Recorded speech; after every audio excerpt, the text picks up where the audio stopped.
What's on, ladies and gentlemen? My name's Ross, I like games, and today we've got some blue Digimon we need to be talking about. And today we're kind of obsessed with level 4.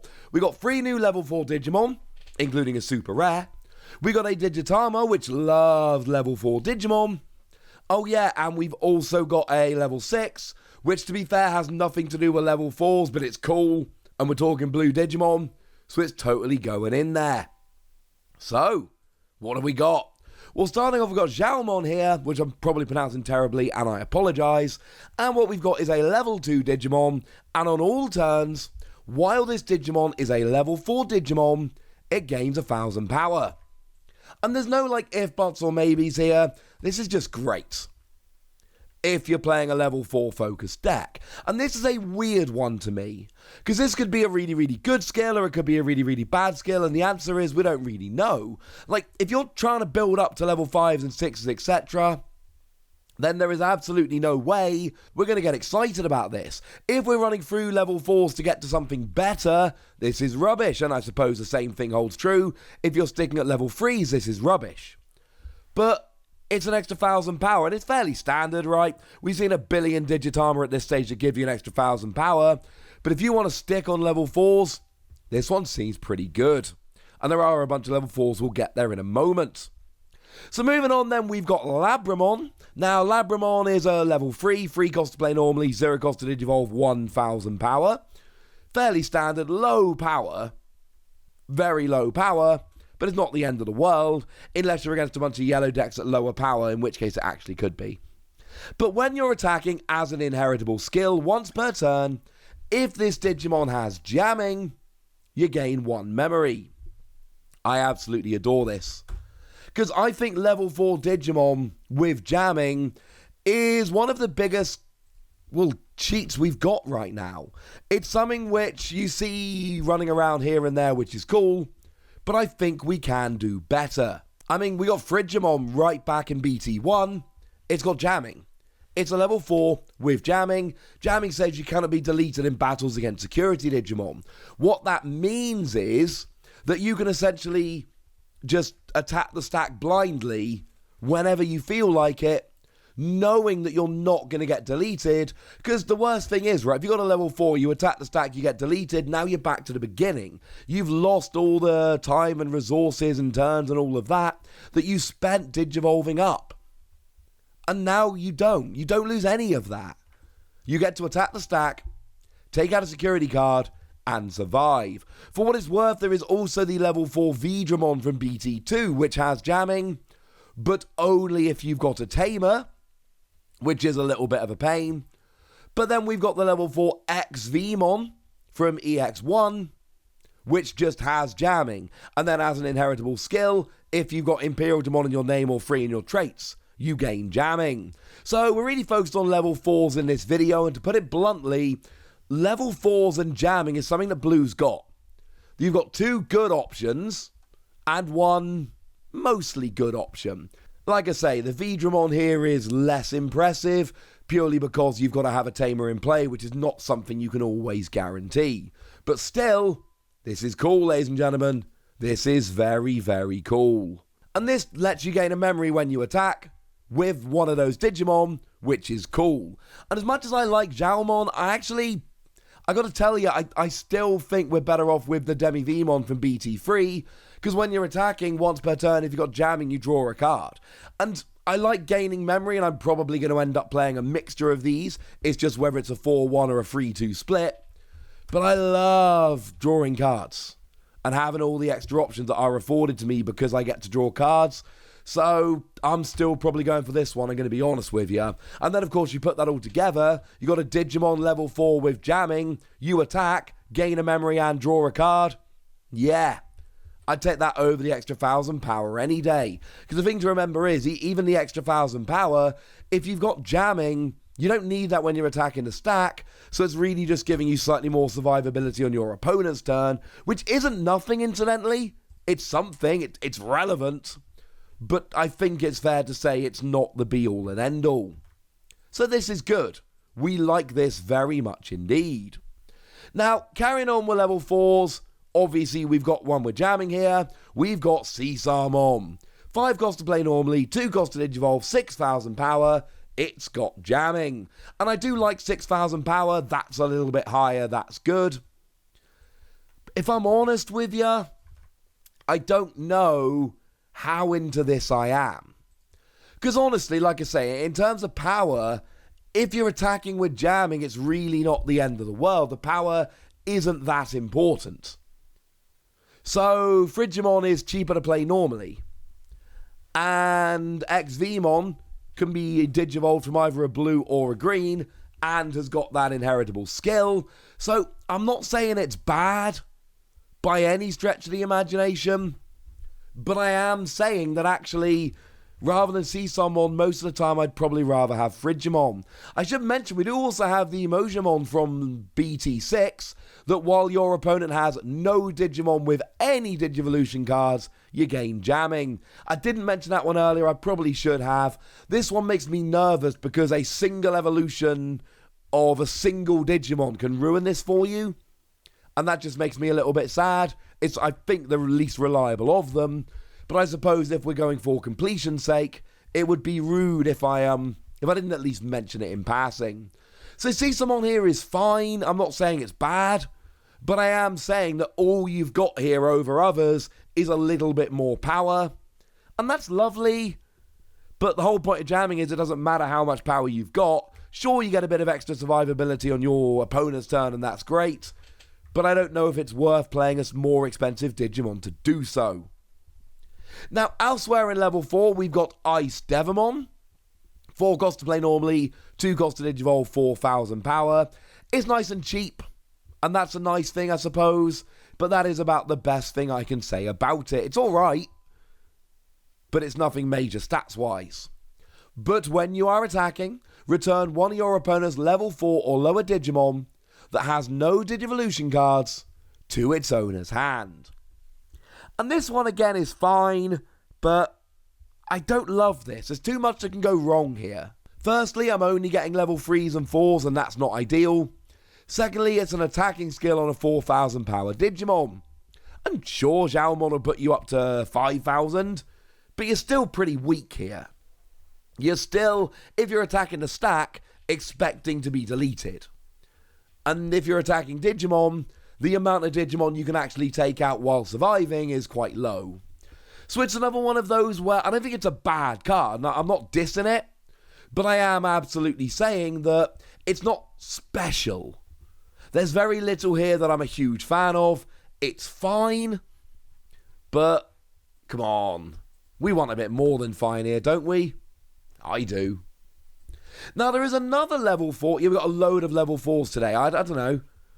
I don't control the reveals and the order in which they happen. We've got Gorillamon. 6 cost to play normally, 2 cost to Digivolve, 5,000 power.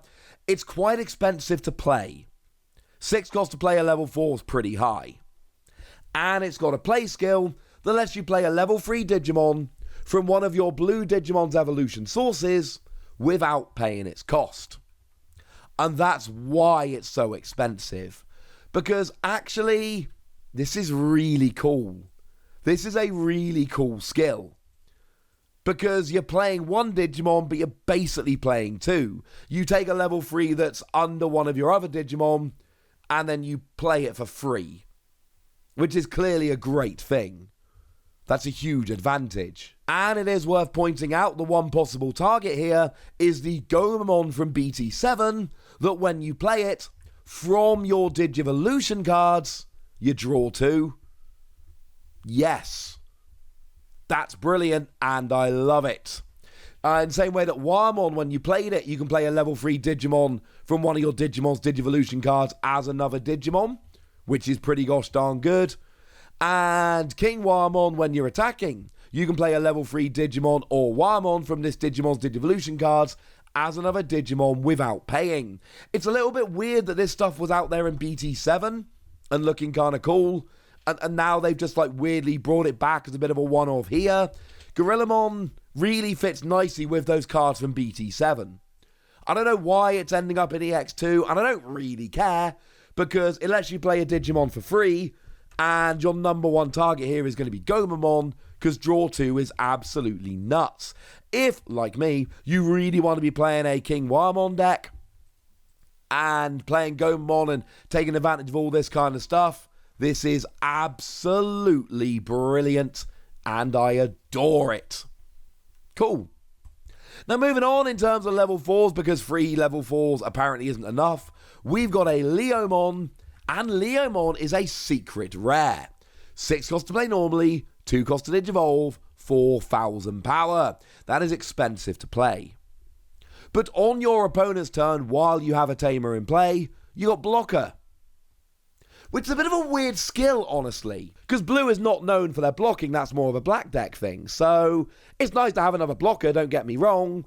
But then you've got that awkward thing whereby, well, yes, you do have an extra blocker, but only while you have a Tamer in play. And if you don't get a Tamer out, or your opponent's got a way to remove it, or whatever, then you end up losing it, and that's actually really sad, boo, hiss, etc.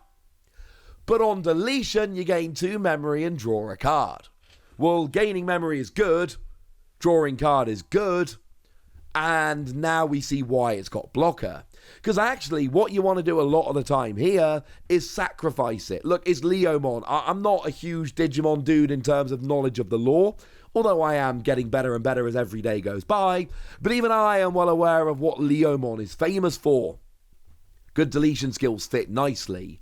And actually this is really cool, because now my opponent attacks with a big Digimon, I sacrifice Leomon, but I also get to draw 2 cards and gain a memory, which is clearly absolutely brilliant.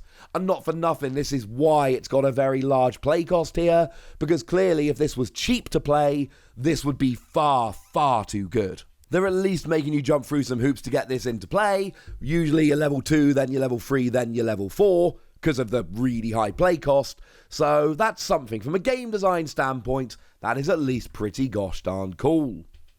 So yeah, super rare. Not used to Leomon having a super rare, not a Digimon we generally kind of expect it from, but this is a pretty cool card indeed. And then we can finish off today with one more Digimon. It's a level 6, but it's blue-yellow and it doesn't fit anywhere else, so it might as well go in this video. And this one is good. 11 cost to play normally, that's high. 4 cost to Digivolve is also high, but it can Digivolve from blue or yellow. And not for nothing, but we got a hybrid blue-yellow Digimon here, which is clearly awesome. And 11,000 power is standard. But you're not really going to be Digivolving here. There is no reason to Digivolve into MarineAngemon, because what you've actually got here is an amazing play skill, and that is the only reason you're ever going to play the card. And what it does is, when you play it, for each of your opponent's Digimon without any Digivolution cards, recovery +1. And that is such a good skill that it also specifically says your security stat cannot become 6 or more using this effect, i.e., you can only go back up to 5, which is of course where you started the game. And this has to be the rule, because otherwise it would be far too good. If you're playing against something like Rookie Rush and your opponent's got like 6 Digimon out, all of which are just sitting there with no Digivolution cards under, you would be able to absolutely wreck them. Go up to like 20 security, and that would clearly be ridiculous. There are a lot of downsides to this. The fact that it's a play skill when it's an 11 cost to play normally is clearly huge, but it's an amazing skill. And you've then got the fact that your opponent can, when you play against Rookie Rush, they don't just take 1 security at a time, they set their board up so they can wipe the security in 1 turn. And against decks that do that, MarineAngemon actually becomes a lot less good. Because really what you want to do with MarineAngemon is go from 0 security back up to 5 and make your opponent cry and quit the game. But that's not going to be possible against a lot of decks. This is going to force people to play around it. But there are a lot of games where they will be able to play around it, let's be clear, by just setting up their board. So that's the back and forth we've all come to know and love. But this is a ridiculous skill you should all be ready for. And we actually cannot end this video today without talking about a couple of Tamers, because they fit too perfectly. Jerry Kato here, 4 cost Tamer. On play, you may play a Leomon in your hand without paying its memory cost. And on your opponent's turn, when your opponent's Digimon attacks, you may suspend this Tamer to draw a card. Well, look, firstly, this takes Leomon from a 6 cost to a 4 cost, and this is amazing, because I told you that if Leomon were cheaper, it would be a bit too good. Play it nice and cheaply, and then block, and then watch it get deleted, and then gain the extra cards and memory. But also, let's not forget here that you need to have a Tamer in play in order for Leomon to really shine. Well, good news, ladies and gentlemen. Wonderful news. Because this will firstly play Leomon cheaply. Good. And secondly, count as a Tamer in play, so Leomon's got blocker. Also pretty gosh darned good. Something I think it's worth getting pretty gosh darned excited about. Plus, of course, you've then got that secondary skill, whereby whenever your opponent's Digimon attacks, you can draw a card. It basically means you draw a card during every one of your opponent's turn, unless for whatever reason they choose not to attack, or they have a Digimon, or I suppose don't have a Digimon, that is able to attack. That's really good. Like, really good. This is the kind of thing we should be excited about. I love this Tamer. Of course, the best case scenario is, I mean, obviously this has the same skill that they all have. The skill whereby if it comes out as a security card, you play it for free. So essentially what you do here is it comes out of your security, you play it for free, but you still get the play skill, which lets you play Leomon for free, and then you're not actually paying 6 or 4 memory to play Leomon. You're paying 0, and you're getting the Tamer out, and you're drawing extra cards, and frankly, life is pretty gosh darned good. To put it bluntly, if you are even a little bit interested about Leomon, you should be getting very, very interested in this particular Tamer. But if you're more of a fan of MarineAngemon, great news. We've got the 2-cost Kenta Kitagawa. On your turn, when you would play MarineAngemon from your hand, reduce its play cost by 1. Look, it's not much. It takes you from an 11 cost down to a 10 cost, but at least it's something. You've got an amazing skill, but you have to pay for it literally and figuratively by having a really expensive card. Sure, taking it down from 11 to 10 isn't phenomenal. It's better than nothing, isn't it? Don't love it, but as far as skills go, we've seen an awful lot worse. Then on your turn, when your blue Digimon is played, you may suspend this Tamer to trash the bottom Digivolution card of one of your opponent's Digimon. It's the kind of thing that blue does all the time, and remember, if the one you trash just so happens to be the last Digivolution card from one of your opponent's Digimon, then that's going to give you 1 extra recovery, which is clearly a wonderful, beautiful, awesome thing. So it's nice. Then, if the Digimon that was played is MarineAngemon, trash the bottom Digivolution card of all of your opponent's Digimon. That is ridiculous. So essentially, if you play MarineAngemon here, it's a 10 cost, not an 11 cost, and then you play a blue Digimon, which happens to be MarineAngemon, so you trash the bottom Digivolution card of all of your opponent's Digimon.